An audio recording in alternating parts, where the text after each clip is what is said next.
So in Microsoft Planner, if you want to go ahead and then add out attachments to different tasks, then you can simply go around over here onto a particular card right here, just like this. And then what you can do is go to add attachment right here and choose whether you want to add attachment from Teams file or a link right here as you wish, or from computer.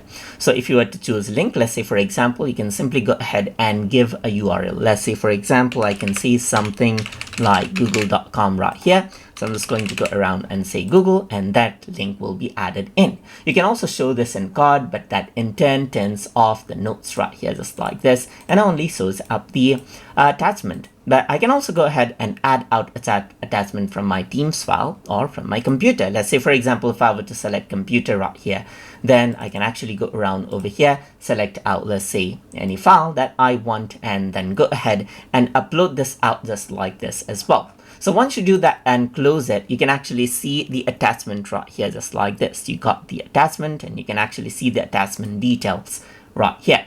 If I were to go around over here onto grid, let's just go around over here, and then you can see that as I scroll out over here onto the right, on the quick look, you got two attachments, and if you were to click on it, then you'll be able to see these attachments right here. You can go ahead and show one attachment only right here in card, and then you'll be able to go ahead and see that particular attachment right here.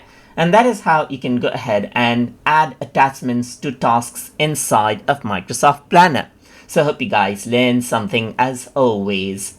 And as always, please like, comment, share, and subscribe.